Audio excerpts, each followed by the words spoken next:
நம்ம எடப்பாடியார் அவர்களை நான் தவளப்பாடியார் தவழ்ந்த பாடியார் அப்படின்னு நான் சொல்லியிருக்கிறேன், பல முறை சொல்லியிருக்கிறேன். மற்றவர்கள் அழைப்பதை சொல்லியிருக்கேன், நானாக சொல்வதில்லை, அப்படி சொல்லியிருக்கிறேன். அவர் தவழ்ந்து போய் தான் பதவி பெற்றார் என்று கூட சொல்லியிருக்கேன். அதற்காக இப்போது அவருடைய பேச்சாளர்களில், அதிமுக பேச்சாளர்களில் ஒருவர் என்ன சொல்லியிருக்காருன்னா, எங்கள் அதிமுகவினருடைய மரபு அது. எப்படி மரபு அது? தவழ்ந்து போய் ஒரு பதவி பெறும் முன் தவழ்ந்து போய் காலில் சாஷ்டாங்கமாக விழுந்து ஆசி பெற்று பதவி பெறுவது அல்லது பதவி பிரமாணம் எடுத்துக்கொள்வது அவர் அதிமுகவினுடைய 7.5 கோடி தொண்டர்களின் மரபு அது. இங்கே எதுவும் நான் தவறாக சொல்லிட்டேனா? தவறாக ஒன்றும் சொல்லலையே. எதையும் தவறாக சொல்லிட்டேனா? 7.5 கோடி தொண்டர்கள், அவங்க 2.5 கோடி தொண்டர்கள்னு சொல்லுவாங்க, நான் 7.5 கோடி தொண்டர்கள்னு சொல்லியிருக்கேன். அதைத்தான் நான் உங்கள்கிட்ட திரும்ப திரும்ப கேட்கேன், அதை தவறாக ஏதாவது சொல்லிட்டேனான்ட்டு. ஏன்னா அகில இந்திய கட்சியில் அதிமுக என்பது அகில இந்திய அண்ணா திராவிட முன்னேற்ற கழகம். ஆகவே 7.5 கோடி தொண்டர்கள், தமிழ்நாட்டில் தான் 2.5 கோடி தொண்டர்கள், மீதி 5 கோடி தொண்டர்கள் இந்தியா முழுமைக்கும் இருக்கிறார்கள். அதனால தான் நான் 7.5 கோடி தொண்டர்கள்னு சொன்னேன். அப்புறம் ஒன்றும் நான் தவறாக ஒன்றும் சொல்லலை, நீங்கள் தவறாக எடுத்துக்கொள்ள வேண்டிய அவசியமும் இருக்காது என்று நம்புகிறேன். இப்போ அந்த பேச்சாளர் அப்படி சொல்லியிருக்கார், அம்மா இருக்கும்போதும் எல்லோரும் போய் தவழ்ந்து போய் காலில் சாஷ்டாங்கமாக விழுந்து பதவி பிரமாணம் எடுத்துக்கொள்வார்கள். அதுக்கு முன்னாடி அப்படி தான் செய்வாங்க. அதே மாதிரி சின்னம்மா காலத்தில் அவர் பொதுச் செயலாளராக இருந்தார். ஆகவே எடப்பாடியார் அவர்கள் 10 பேருக்கு காலுக்குள் தவழ்ந்து தவழ்ந்து தவழ்ந்து தவழ்ந்து போய் சின்னம்மா காலை பிடித்து பதவி பெற்றார். இதில் என்னையா தவறு இருக்கு? பதவியேற்க முன்னாடி போய் பிடிச்சாரு. அதற்காக சின்னம்மாவை அப்படி வைத்திருக்க வேண்டும் அர்த்தமா? பொதுச்செயலாளராக வைத்திருக்க வேண்டும் அர்த்தமா? கிடையாது. இல்லை, தூக்கி போட்டுக்கிட்டே போவார். அதுதானே கால்வாரித்தனம். காவாரித்தனம் சொல்லல, கால்வாரித்தனம் அப்படின்ட்டு அந்த பேச்சாளர் பேசியிருக்காரு. வாழ்த்துக்கள் பேச்சாளர்களே அப்படின்ட்டு நீங்கள் வாழ்த்தி கொள்ளுங்கள். நாம் வாழ்த்த முடியாது இல்லை, அவர் சரியாக பேசியிருக்கிறார், ஆகவே அது சரியானது தான் அப்படின்னு நம்ம வாழ்த்தக்கூடாது. அவர் பேச்சில் நிறைய குறைகள் இருக்கிறது அப்படின்னு நம்ம குறையும் சொல்ல வேண்டியதில்லை. ஆனால் நம்ம எடப்பாடியார் அவர்கள் ஆளுமை மிக்க தலைவர். உண்மையில் இல்லைங்க, திமுககாரங்க நீங்கள் நம்பினாலும் நம்புங்க, நம்பட்டாலும் போங்க, ஆளுமை மிக்க தலைவர். ஆமாம், ஒண்டி போட்டு பாருங்க, முடியுமா என்ன? முடியவே முடியாது அப்படின்னு சாதாரணமாக நினச்சிட்டீங்களோ? எடப்பாடியார் ஆளுமை மிக்கவர். நான் எளிதாக சொல்லலை, இதெல்லாம் தெரிஞ்சு தான் சொல்லுதேன். ஒரு கட்சியை ஆட்சியில் இருக்கும்போதும் அப்படி காப்பாற்றி எப்போ தான் காலவாருவேன்ட்டு இருந்த ஓபிஎஸ்ஐயே ஓரங்கட்டி விட்டு அவருக்கு எதிரணியில் இருந்தவர்கள் எல்லாம் தம்மணியாக்கி ஆளுமையுடன் செயல்பட்டவர் ஆளுமை மிக்கவர் தானே எடப்பாடியார். அதனால அவரை நான் ஆளுமை மிக்கவர்கள் பெருமையாக சொல்லிக்கிடுதேன், அதில் ஒன்றும் தவறு இல்லை. அவர் இன்னொரு முக்கியமான விஷயத்தையும் பேசியிருக்காரு. ஆமாம், இதில் திமுககாரங்க நீங்கள் கோவிச்சிக்க கூடாது, ஏன் பொதுமக்களை கோவிச்சிக்க கூடாது. ரொம்ப முக்கியமான விஷயத்தை பேசியிருக்காரு. என்ன விஷயம் பேசியிருக்காருன்னு பார்த்துக்கிடுங்க. சொல்றேன், என்ன தகுதி இருக்கு சொல்லுங்க பார்க்கலாம். அதான் இன்னைக்கு மத்தியில் சுகாதாரத்துறை அமைச்சராக இருந்த பொழுது இந்திய medical council chairman S N. Desai அவர் அந்த பதவியில் சேர்மனா இருந்த பொழுது அவர் வீட்டில் ரெய்டு பண்ணாங்க சிபிஐ. எவ்வளவு பணம் எடுத்தாங்க தெரியுமா? 2 லாரி 1600 கோடி. இந்தியாவிலேயே எந்த ஒரு அதிகாரி வீட்டிலும் இல்லாத பணத்தை அதை கண்டுபிடித்து 2 லாரி நிறைய நிரப்புறது. அது மட்டும் இல்ல, 7 டன் தங்கம், 7 டன் தங்கம், ஒரு லாரி நிறைய. ஒரு டன்னுனா 1000 கிலோ, ஒரு கிலோவுக்கு 125 பவுன், ஒரு கிலோவுக்கு 125 பவுன். அப்படின்னா ஒரு டன்னுக்கு எத்தனை பவுன் பாத்துங்க, 7 டன்னுக்கு எவ்வளவு பாத்துங்க. ஒரு லாரி நிறைய தங்கம் இன்னைக்கு கொள்ளையடித்து அவருடைய ஆட்சியில இருக்கிற பொழுது, மத்தியில ஆட்சி அதிகாரத்தில் சுகாதாரத்துறை மந்திரியா இருக்கும் போது அவருடைய நிர்வாகத்துல சேர்மனா இருந்த ஒருவர் இவ்வளவு கொள்ளையடித்து வச்சிருக்காங்கன்னா இவர் எவ்வளவு கொள்ளையடிச்சு வச்சிருப்பாரு எண்ணி பாருங்க. பதிலா ஆளுமை மிக்கவரா இல்லையா? எத்தனை பெரிய அளவில் என்ன ஊழல் என்னை பற்றி ஊழல் கட்சி அதிமுக ஊழல் கட்சின்னு பேசுகின்ற அன்புமணி ராமதாஸ் அவர்கள் எடப்பாடியார் சொல்வது தான். அன்புமணி ராதாகிருஷ்ணன் அவர்கள் அதிமுக பார்த்து ஊழல் கட்சிங்கிறிய டயர் நக்கிங்கில நீங்கள் ஊழல் செய்யவில்லையா? கேத்தன் தேசாய் உங்களுடைய செயலாளராக இருந்தவர். ஆமாம், 2 லாரி நிறைய தங்கம். ஆமாம், 7 லாரி நிறைய பணம். எத்தனை டன்னு தங்கம்னாரு? 7 டன்னு தங்கம். 1 கிலோ 125 பவுனு. எடப்பாடியார் தான் சொல்லுதாரு, நானா சொன்னேன். எடப்பாடியார் சொல்லுதாரு. எவ்வளவு ஆளுமை மிக்க தலைவர். அசால்ட்டா அடிக்கார்ல. என்ன மானாவுக்குங்க அன்புமணி, அதாவது அன்புமணி ராமதாஸ் சார்வாளுடைய கட்சியினுடைய துணை அதிமுகவுக்கு தேவையில்லை என்று வாங்கி அடிக்கார்ல. சூடு சோரணை முதுகெலும்பு நரம்பு நாடி ரத்தம் சதை ஏதேனும் இருந்தது என்றால் பாட்டாளி மக்கள் கட்சிக்கு நம்ம எடப்பாடியார் அவர்கள் சொல்வதைத்தான் நான் இப்போ இது கொஞ்சம் பிரித்து விரிவாக சொல்வதனே தவிர நானாக பாட்டாளி மக்கள் கட்சியினரை வசவு பாட மாட்டேன். ஏன்னா பாட்டாளி மக்கள் கட்சியினர் கொடும் கோபத்தில் இருக்கிறார்கள் என் மீது. ஆகவே நான் வசவு பாட மாட்டேன். ஆமாம், அது நான் அவர் சொல்வதை நான் பிரித்து சொல்வேன். உங்களுக்கு தெம்பு திராணி அந்த முதுகெலும்பு சதை எலும்பு ரத்தம் இதெல்லாம் இருந்தால் அதிமுகவோடு கூட்டணி ஒருபோதும் போக மாட்டீர்கள். போக மாட்டீங்கல்ல. ஏன் எங்க அன்புமணி சார்வால் கூட என்ன சொல்லியிருக்காங்க?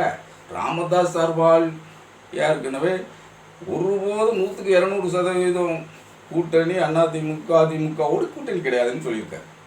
அதாவது பார் உள்ளவரை, அதாவது பார் இல்லை பார் உள்ளவரை, தமிழ் உள்ளவரை திமுகவுடன் கூட்டணி கட்சி கிடையாது.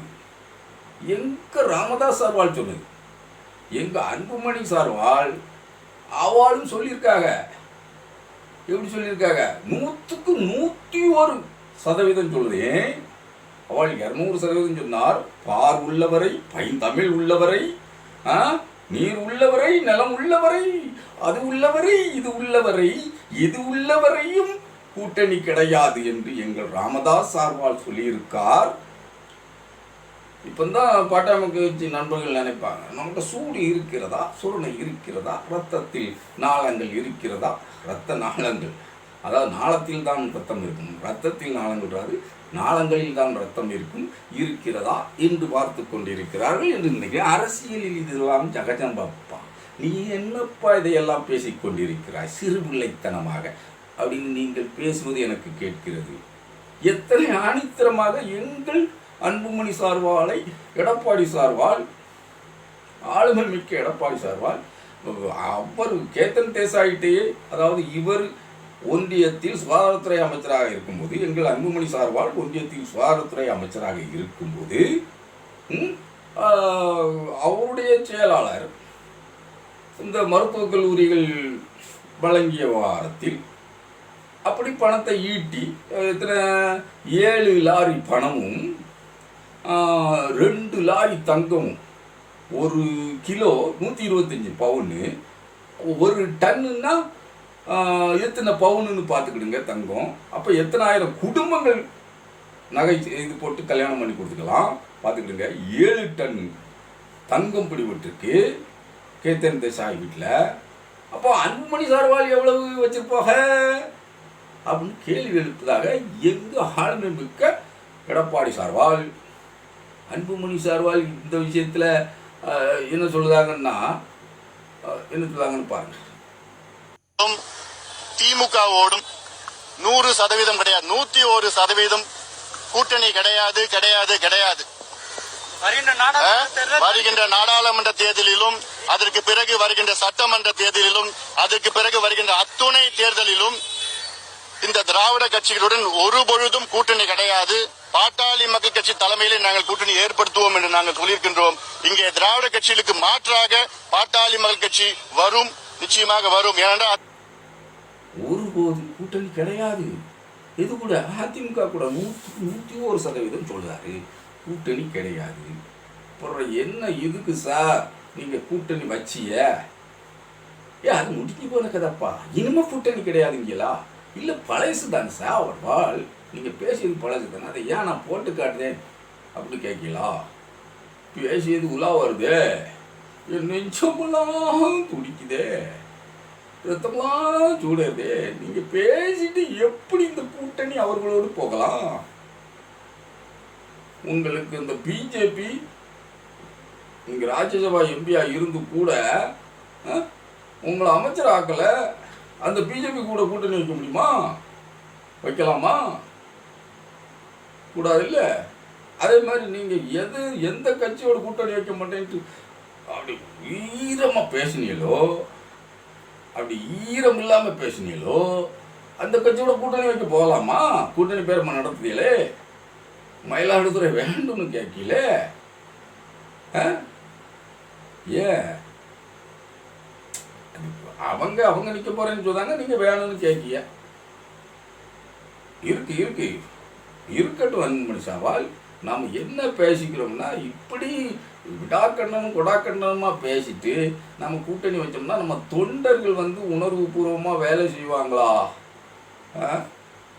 இல்லை அதிமுக தொண்டர்கள், உங்கள் தொண்டர்கள் நீங்கள் பாய சொன்ன இடத்துல பாய்வாங்க. கடிச்சிட்டு வான்னா அவங்க கடித்து எடுத்துகிட்டு வந்துடுவாங்க, ஒரு சதையை கடித்து எடுத்துகிட்டு வந்துடுவாங்க. அப்படிப்பட்ட தொண்டர்களைத்தான் நீங்கள் வைத்து கொண்டிருக்கிறீர்கள். ஏன்னா நீங்கள் சொல்லியில்ல, அதாவது நெய்வேலின்னு சொன்னான், நிலக்கரின்னு சொன்னான், என் உடம்புல ஜிவ்வுன்னு ஜிவ்வு ஜிவ்வுன்னு ஏறுது.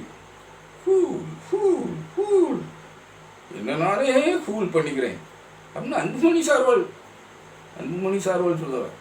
நிலக்கரின்னா ஜிவ்வுன்னு ஏறுதான். ஏன் தனியார் நிறுவனம்னா காசு கொடுத்துருப்பாங்கல்ல, இது அரசு துறை நிறுவனமாக இருக்கு, காசு கேட்க முடியாது, தரமாட்டாங்க, பதவியும் தரமாட்டாங்க. என்ன செய்யலாம்? சிப்புன்னு யாரத்தானே செய்யும்? அடிச்சு விட்டீங்களா தண்ணிக்குன்னு? அன்புமணி சார்வால் எடப்பாடி சார்வால் கேட்டாங்களா, எத்தனை டன்னு தங்கம் வைத்திருக்கிறீர்கள், எத்தனை 1000 கோடிகள் பறிக்க வைத்திருக்கிறீர்கள்? நீங்கள் ஒன்றியத்தில் சுகாதாரத்துறை அமைச்சராக இருக்கும்போது அவ்வளோ ஆட்டையை போட்டிருக்கீங்க அப்படின்னு எடப்பாடி சார்பால் சொன்னாங்களே, அதுக்கெல்லாம் உங்கள் பதில் என்ன? அப்படி பதிலெல்லாம் சொல்லிட்டு கூட்டி கழித்து பார்த்துட்டு அதுக்கு பிறகு கூட்டணி போடலாம். ஏன்னா அதிமுக தொண்டர்கள் உங்கள் மேலே காரமாகவே இருப்பாங்க. அதனால தான் நீங்கள் பெருவாரியான இடத்துலலாம் போன சட்டமன்ற தேர்தலில் ஜெயிக்க முடியல. அவங்க எவ்வளவு அந்த பகுதியில் ஜெயித்தாங்க, உங்களால் முடியல. உங்கள் தொண்டர்கள் ஓட்டு போட்டுருவாங்க அதிமுகவுக்கு. ஆனால் அதிமுக தொண்டர்கள் உங்கள் கட்சிக்கு ஓட்டு போட மாட்டாங்க. ஞாபகம் இருக்கா? தருமபுரியில் நீங்கள் அதிமுக கூட கூட்டணியில் இருந்தே தோத்து போனீங்கள, ஞாபகம் இருக்கா? போன 2019 தோத்தியல்ல, ஞாபகம் இல்லையா?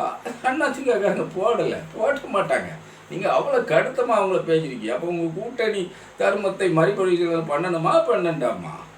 தம்பிகள் குதிக்கிறாங்க, பழைய அக்கினி சட்டி, பழைய அக்கினி சட்டி.